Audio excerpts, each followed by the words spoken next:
Praise the Lord. கிறிஸ்துவுக்குள் மிகவும் பிரியமானவர்களே, உங்கள் அனைவருக்கும் இயேசு கிறிஸ்துவின் இனிய நாமத்தில் என்னுடைய அன்பின் வாழ்த்துக்கள். இந்த நாளிலேயும் சற்று நேர தியானத்திற்காக ஒரு வேத பகுதியை வாசிப்போம்.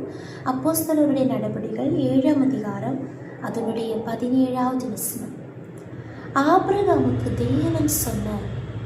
ஆபிரகாமுக்கு தேவன் ஆணையிட்டு அருளின வாக்குத்தத்தம் நிறைவேறும் காலம் சமீபித்த போது. Acts chapter 7 verse 17. As the time drew near for God to fulfill his promise to Abraham. Amen. Praise the Lord. இன்றைக்கு நம்முடைய தேவனாகிய கர்த்தர் நம்மோட ஒவ்வொருவரோடும் இந்த வசனத்தின் மூலமாக இடைபடுகிறார். வாக்குத்தத்தம் நிறைவேறும் காலம் சமீபித்த போது. As the time draw near for God to fulfill his promise. தேவன் அருளின வாக்குத்தத்தம் நிறைவேற தேவன் நிச்சயித்திருக்கிற ஒரு காலம் உண்டு. அந்த காலம் சமீபித்து வருகிறது. ஆமென். Praise the Lord. நம்முடைய தேவன் வாக்குத்தத்தங்கள் உண்மையுள்ளவர், அவர் வாக்கு மாறாதவர். வாக்குத்தத்தம் என்ன செய்தார்? ஆபிரகாமுக்கு தேவன் கொடுத்த வாக்குத்தத்தம் எப்படிப்பட்டது, எந்த சமயத்தில் அவர் கொடுத்தார் என்று அதே அதிகாரம் அதனுடைய 5வது வசனத்தில் நம்ம வாசிக்கிறோம்.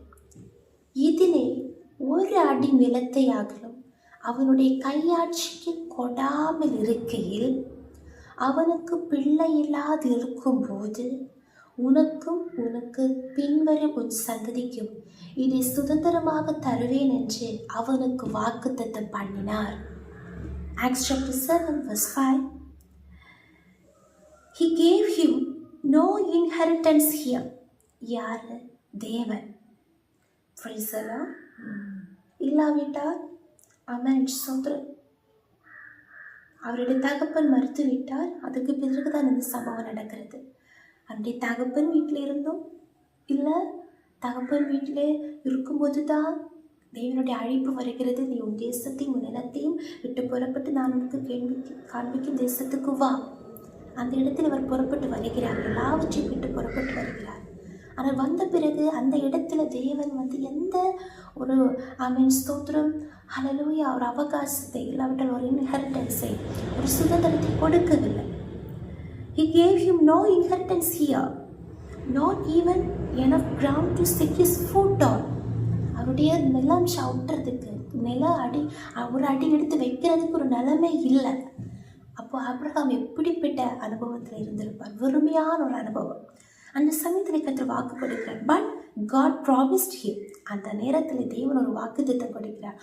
நம்முடைய வாழ்க்கையில் வாக்குத்தத்தங்கள் நம்ம கேட்கிறது எல்லாம் சூழ்நிலைகளும் மாறாக இருக்கும்போது, நம்ம வெறுமையாக இருக்கும்போது, எல்லா நெருக்கங்கள், பிரச்சனைகள், நெருக்கடிகள் இருக்கும்போது தான் கர்த்தர் வாக்குத்தத்தம் கொடுப்பார். But God promised him that he and his descendants, அவருக்கு பிள்ளை இல்லை, ஆனால் கர்த்தர் தலைமுறைகளுக்கான வாக்குத்தத்தத்தை கொடுக்கிறார்.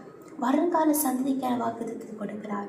He and his descendants after him would possess the land, even though at that time Abraham had no child. ஒரு பிள்ளை கூட இல்லாது இருக்கும்போது உனக்கும் உன் சந்ததிக்கும் ஆமென் ஸ்தோத்திர தலைமுறைகளுக்கும் டிசெண்டன்ஸுக்கும் ஆமென் இந்த பூமியை நான் சுதந்திரமாக தருவேன் என்று அவர் வாக்கு கொடுக்கிறார். ஆனால் நான் வாசித்த வசனம், அந்த வாக்குத்தத்த காலம் சமீபித்த போது என்ன நடந்தது? உடனே ஆசீர்வாதம் கிடைத்தது. அதை அவர்கள் சுதந்திரித்தார்கள் என்று நம்ம வாசிக்கல. சமீபித்த போது அடுத்த வசனம் 18வது வசனம். யோசேப்பை அறியாத வேறொரு ராஜா தோன்றின காலம் அளவும் ஜனங்கள் எகிப்திலே பலுகி பெறுகிறார்கள். அது சமீபித்த போது திடீரென ஒரு பலுகி பெறுகிறத ஒரு அனுபவம், ஒரு ஆசீர்வாதம், ஒரு செழிப்பு, ஆமென் ஒரு நன்மை, ஆமென் ஒரு சுகம் எல்லாம் அவர்களுக்கு கிடைத்தது. ஆமென் அவர்கள் பெருகினார்கள். ஆனால் 19வது வசனம், அவன் நம்முடைய ஜனங்களை வஞ்சனையாய் நடப்பித்து நம்முடைய பிதாக்களின் குழந்தைகள் உயிரோடு இராதபடிக்கு அவர்கள் அவைகளை வெளியே போட்டு விடும்படி செய்து அவர்களை உபத்திரவப்படுத்தினார். அப்போது கர்த்தருடைய ஆவியானவர் நம்மோடு பேசுகிறார். நிச்சயமாகவே ஒன்றுமில்லாது இருக்கிற நேரத்திலே கர்த்தர் நமக்கு வாக்கு கொடுத்திருக்கிறார். அந்த வாக்குத்தத்த காலம் நிறைவேறும் அந்த காலம் சமீபிக்கும் போது ஆசீர்வாதங்கள் மட்டுமல்லங்க வருகிறது. ஆசீர்வாதங்கள் உண்டு, ஆனால் அடுத்து ஒரு பெரிய உத்தரவ காலத்தை அந்த இஸ்ரவேல் மக்கள் சந்திக்கிறார்கள். அது சின்ன ஒரு கஷ்டம் இல்லை. அவர்கள் பெற்றெடுத்த அந்த குழந்தைகள் கூட உயிரோடு இருக்கக்கூடாது, அவர்களை கூட வெளியே போட்டு விட வேண்டும், கொல்ல வேண்டும் என்று கட்டளை எடுக்கிற ஒரு பெரிய உத்தரவு. ஆனால் அக்காலத்திலே மோசே பிறக்கிறார். அந்த மோசே மூலமாக கர்த்தர் வாக்குத்தத்தம் சொன்னபடியே அவர்களை கர்த்தர் வெளியே கொண்டு வருகிறார். Praise the Lord. அப்போஸ்தலர் 7ஆம் அதிகாரம் 36ஆம் வசனத்தில் வாசிக்கிறோம், இவனை அவர்களை அங்கே இருந்து அழைத்து கொண்டு வந்து. அப்போது இந்த வாக்குத்தத்தம் நிறைவேறுகிறதற்காக கர்த்தர் ஒருவனை தான் எழுப்பினார். ஹல்லேலூயா. இவனே அவர்களை அங்கிருந்து அழைத்து கொண்டு வந்து எகிப்து தேசத்திலேயும் சிவந்த சமுத்திரத்திலேயும் 40 வருஷ காலமாய் வனாந்தரத்திலேயும் அற்புதங்களையும் அடையாளங்களையும் செய்தார். அப்படியே ஜனங்கள் ஆராதிக்கும்படியாக வாக்குத்தத்த தேசத்துக்குள் பிரவேசிக்கிறார்கள். நிச்சயமாகவே ஆவியானவர் நம்மோடு உணர்த்துகிற வார்த்தை, வாக்குத்தத்தம் நிறைவேறும் காலம் சமீபித்து வருகிறது. ஆனால் அந்த நேரம் வரும்போது ஆசீர்வாதங்களும் இன்னொரு பக்கம் ஆசீர்வாதங்கள், நன்மைகள், விடுதலைகள், என்னுடைய அற்புத செயல்கள் நடக்கும். ஆனால் அடுத்து ஒரு உபத்திரவ காலம் வரும்.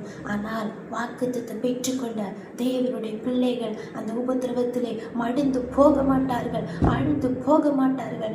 நிச்சயமாகவே அந்த குறித்த காலத்திலே கர்த்தர் இஸ்ரவேல் மக்களை அடிமைத்தனத்திலிருந்து வெளியே கொண்டு வந்தது போல நிச்சயமாகவே வாக்குத்தத்தங்களுக்குள் பிரவேசிக்க கர்த்தர் உதவி செய்வார். இந்த வசனத்தின்படியே கர்த்தர் நம்ம ஒவ்வொருவரையும் ஆசீர்வதிப்பாராக. ஜெபிப்போம். இயேசுவே ஸ்தோத்திரம்.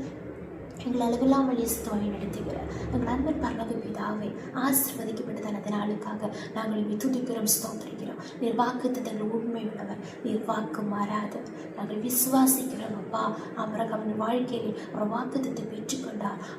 அவருடைய வாழ்க்கையில் பல சோதனைகள், பல வேதனைகள் கடந்து வந்தது. ஆனால் அவர் நம்பிக்கையோடு கூட விசுவாசத்தை வல்லவனானார். அந்த வாக்குத்தத்தை பெற்றுக்கொண்டார். ஆனால் அந்த பெரிய வாக்குத்தம் சந்ததிகளின் தேசத்தை சுதந்திரிப்பார்கள் என்ற அந்த பெரிய வாக்குத்தத்தம் நிறைவேறும் காலம் சமீபித்த போது அவர்கள் பலகி பெறுகிறார்கள். ஆனால் அதே நேரத்திலே அவர்கள் உபத்திரவப்பட்டார்கள். ஆனால் அந்த உபத்திரவத்திலே சோர்ந்து போகவில்லை, உபத்திரவத்திலே மாண்டு போகவில்லை.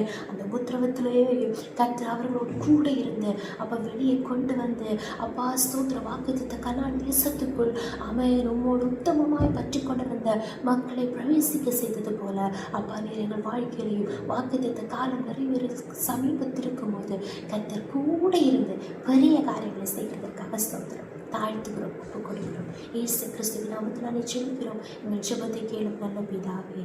ஆமென், ஆமென், ஆமென். May God bless you all. Have a nice day.